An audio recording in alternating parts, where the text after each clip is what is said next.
Há mais ou menos 500 anos, um homem escreveu um guia sobre o poder. E esse guia se tornou tão, mas tão controverso, que o nome dele virou sinônimo de crueldade, de manipulação. Agora a pergunta que fica é: e se a maior lição desse livro não for para os governantes, mas sim para todos nós? E o nome dele era Maquiavel. É uma palavra que, até hoje a gente usa para descrever aquelas conspirações, aquele poder que não mede esforços, a mais pura arte da manipulação. Essa é a reputação que, vamos combinar, persegue o cara há séculos. A ideia de que a grande obra dele, O Príncipe, não passa de um manual para tiranos, um livro, assim, perverso, escrito para ensinar líderes a esmagar o povo. Mas, será que é só isso mesmo? Fica a pergunta. Olha só que interessante. Essa citação do Rousseau vira o jogo. Ela nos provoca a pensar, e se a verdadeira intenção de Maquiavel não fosse ensinar a arte de manipular, mas sim ensinar a se defender da manipulação? E se ele estivesse, na verdade, revelando as regras de um jogo que é jogado contra as pessoas o tempo todo? Ok, vamos mergulhar nisso então. Para começar, a gente precisa entender a lição mais fundamental de Maquiavel. E ela é a seguinte: existe uma diferença crucial entre o mundo como a gente gostaria que ele fosse e o mundo como ele realmente é. Basicamente, o que Maquiavel argumenta aqui é que ignorar como as coisas são de verdade, em nome de um idealismo, meio ingênuo, isso não é uma virtude. Pelo contrário, é um caminho direto para o fracasso. Acreditar que todo mundo vai agir como deveria é, no fim das contas, uma aposta bem perigosa. É bem essa a diferença. No mundo ideal, a bondade sempre vence. As promessas são cumpridas. Já no mundo real, as pessoas são movidas por interesse próprio e o poder é um verdadeiro jogo, um campo de batalha. E atenção, entender isso não é ser pessimista não, é ser realista. É o primeiro passo para deixar de ser só uma peça no tabuleiro de outra pessoa. E o que se ganha com essa clareza toda? Bom, primeiro, para-se de levar as coisas para o lado pessoal. Dá para entender que as ações dos outros, muitas vezes, não são ataques diretos, mas sim a defesa dos interesses deles. Segundo, a gente se torna mais flexível, mais adaptável. E terceiro, e talvez o mais importante, deixa-se de apenas seguir valores que foram impostos para construir as próprias convicções com mais autenticidade.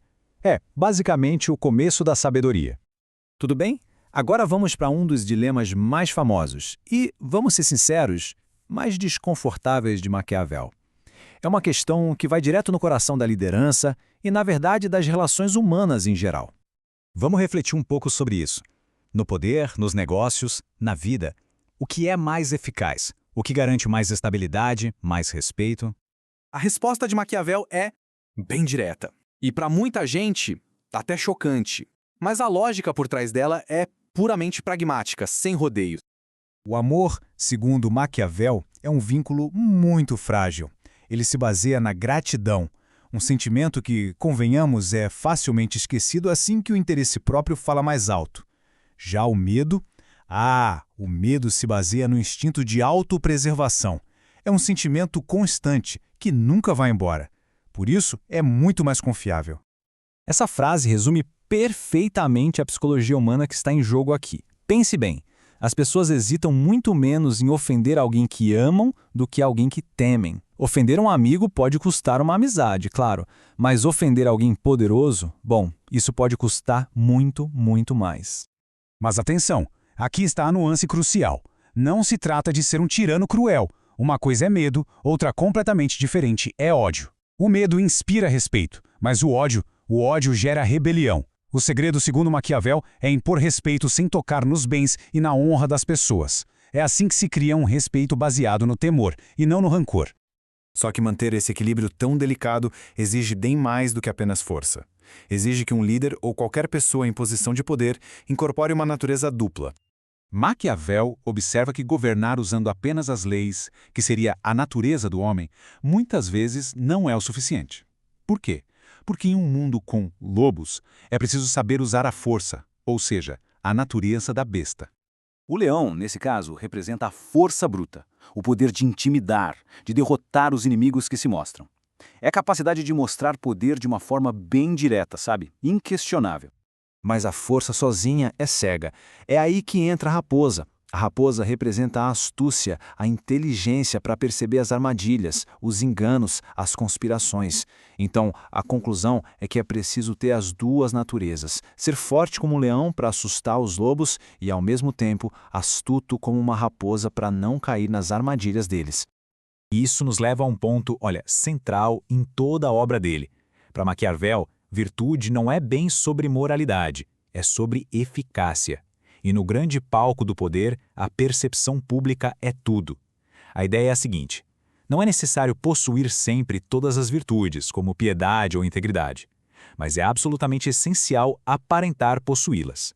A aparência de virtude, muitas vezes, é uma ferramenta muito mais poderosa do que a própria virtude. Certo.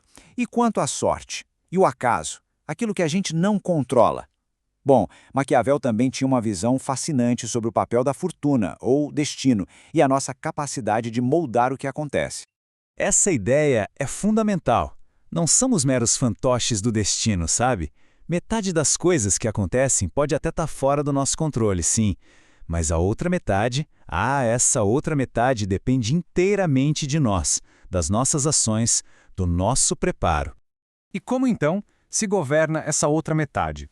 Bom, são 3 passos. Primeiro, preparando-se para o pior nos tempos de calmaria. É como construir um dique antes do rio encher. Segundo, sendo flexível, adaptando as ações quando as circunstâncias mudam.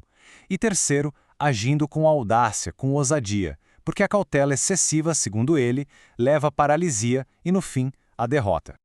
E ele usa uma metáfora famosa e bem provocadora para fechar esse raciocínio. A ideia é que a fortuna, a sorte, favorece os corajosos.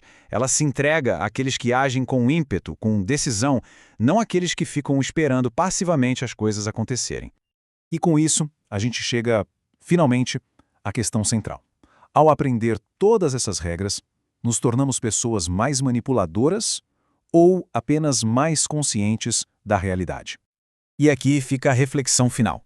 Talvez o maior legado de Maquiavel não seja um manual para tiranos, mas sim um espelho. Um espelho que reflete o mundo como ele de fato é. Conhecer essas estratégias não obriga ninguém a usá-las para o mal. Pelo contrário, nos dá o conhecimento para nos defendermos, para entender o jogo do poder e para agir com mais clareza em um mundo que, sabemos bem, nem sempre joga limpo.